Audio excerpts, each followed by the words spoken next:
লাজে রাঙা হলো কনে বউ গো। হ্যাঁ, কনে বউ তো লাজে রাঙা হয়ে গেছে, কারণ কনে বউকে দেওয়া হয়েছে এত সুন্দর একটা লুক। প্রথমেই এক ঝলক দেখিয়ে দিলাম আমাদের কনে বউকে। তো কনে বউয়ের অল ওভার ড্রেস জুয়েলারি তো আমার রয়েছেই, আর আজকের ভিডিওর স্পেশাল জিনিস হচ্ছে যে এই যে লুকটা তোমরা দেখতে পাচ্ছ, এই লুকটা ড্রেস জুয়েলারির সঙ্গে সঙ্গে কিন্তু ফুল লুকটার মেকআপ, হেয়ার, কলকা সবটাই কিন্তু আজকে আমি করেছি। তোমরা এতদিন ধরে আমাকে দেখেছো যে শুধু ড্রেস ডিজাইন করেছি, মেকআপটা আমি নিজের ফেসেই করতে ভালোবাসতাম। তোমরা দেখেছো আমি সমস্ত শ্যুটে হোক, সেমিনার হোক, নিজে খুব সুন্দর করে সেজে গুজে যাই। ছোটোবেলায় থেকে এই বিউটি রিলেটেড জিনিস লাইক ডিজাইনার ড্রেস, লাইক সুন্দর সুন্দর জামা কাপড়, মেকআপ, ফটো তুলতে ভালোবাসা, এই জিনিসগুলো ছোটো থেকেই আমাকে প্রচুর পরিমাণে অ্যাট্রাক্ট করে বলেই আমার এই প্রফেশনে আসা। তো ভাবলাম যে ড্রেসটা সুন্দর করে ডিজাইন করি, তোমাদের ভালো লাগে তো তাহলে মেকআপটাও কেননা আমি পুরো ফুল অল ওভার গেট রেডি করে তোমাদেরকে সামনে প্রেজেন্ট করি, যাতে তোমরা ভালো করে বুঝতে পারো। কারণ অনেক সময় এরকম হয়েছে যে আমার প্রমোশন শ্যুটে যখন আমার নতুন কোনো ড্রেসের লঞ্চিং করানোর থাকে, আমার ড্রেস জুয়েলারি সব রেডি, এবার যার সাথে আমি প্রমোশন শ্যুটটা করাতে চাইছি সে টাইম দিতে পারছে না, বা কোনো মেকআপ আর্টিস্ট কখন আমাকে টাইম দেবে তারপরের জন্য না অনেক সময় শ্যুট আমার ডিলে হয়ে গেছে, বা আজকাল বা স্টুডিও ফাঁকা পাওয়া যাচ্ছে না, মনের মতো মডেল পাওয়া যাচ্ছে না। এই কারণে আমার ড্রেস প্রমোশন অনেক সময় আটকে থাকে। কারণ কখনও যদি কোনো মেকআপ আর্টিস্টের সাথে আমি শ্যুট করি বা লঞ্চিং করি, সেও চাইবে তার একটা ভালো মডেল নিতে, সেও চাইবে তার ডেট মতো করতে, সেও চাইবে তার ইচ্ছা মতো করেই লুকটা ক্রিয়েট করতে, বা আমার মিক্স ম্যাচ কম্বিনেশন হয়। কিন্তু যদি আমি অল ওভারটা করতে পারি তাহলে কি আমি আমার মনের মতো করে লুকটা পুরো অল ওভার গেট রেডিটা তোমাদের সঙ্গে প্রেজেন্ট করতে পারবো। আমার যে সমস্ত অ্যাসিস্ট্যান্ট বা হেল্পিং হ্যান্ডরা রয়েছে তারা তো সমস্ত লোকেশনে গিয়ে ড্রেস জুয়েলারি ডেলিভারি করা, ড্র্যাপিং করা সমস্ত দিক সামলেই নেয়।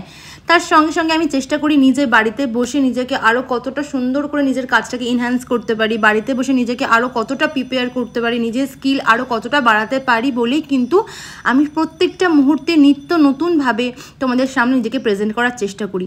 আর নতুন নতুন জিনিস শিখতে, নতুন নতুন জিনিস নিয়ে এক্সপেরিমেন্ট করতে, লাইফে আরও রিস্ক নিতে, লাইফে আরও চ্যালেঞ্জ নিতে আমি সত্যিই খুব ভালোবাসি। আর হ্যাঁ, যখন আমি যেটাই করি সেটা মন থেকে করি, চেষ্টা করি নিজের জান প্রাণ সবটা লাগিয়ে দেওয়ার। তো সবাইকে এটাই বলবো, যখন যেটাই করো না কেন মন থেকে করো, ভালোবেসে করো, তুমি নিশ্চয়ই সেই কাজটাতে সফল হবেই হবে।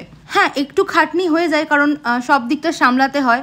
হ্যাঁ, আমি মনে করি যে এই শুয়ে ল্যাদ খেয়ে ঘুরে ফিরে বেশি টাইম ওয়েস্ট না করে সেই টাইমটায় যদি আমি নতুন কিছু শিখতে পারি, একটু বেশি খাটনি হলে হোক না, নতুন কিছু প্রেজেন্ট করতে পারি। আর হাতের কাজ শিখে রাখা, আমি আগেই বলেছি যে হাতের কাজ কখনো ভাতে মারে না। কোন প্রফেশন, কোন কাজ তোমাকে কিভাবে কোথা থেকে কোথায় নিয়ে চলে যাবে তুমি কিন্তু নিজেই জানো না। তুমি করছো কোন কাজটা কখন তোমার লাইফের লাকটাকে ফিরিয়ে দেবে বা লাইফের টার্নিং পয়েন্ট হয়ে যাবে তুমি কিন্তু জানো না। ওই জন্য যদি মনের থেকে ভাবো যে আমি চেষ্টা করলেই পারবো, বা মনের মধ্যে সেই জোরটা থাকে, তাহলে কিন্তু তোমার যখন যেটা ভালো লাগে অবশ্যই তুমি সেটা করতে পারো। হ্যাঁ, মনে জেদ রাখতে হবে যে আমি করছি মানে আমি করেই দেখাবো, আমি করছি মানে আমাকে ভালো করতেই হবে। তো আমার প্রোফাইলে অনেক ভালো ভালো মেকআপ আর্টিস্টরা আছো, বিগত 7-8 বছর ধরে মেকআপ আর্টিস্টদের সঙ্গেই চেনা জানা, ওঠা বসা। তো আমার তো ফার্স্ট টাইম এরকম, তো আমি মডেল রেডি কখনো করিনি বা ব্রাইড রেডি কখনো করিনি, নিজে সুন্দর করে সেজেছি। তো যদি আমার কখনো কোনো ভুল ত্রুটি হয় তাহলে অবশ্যই আমাকে সাজেশান দিতে পারো, আমার ভালো লাগবে।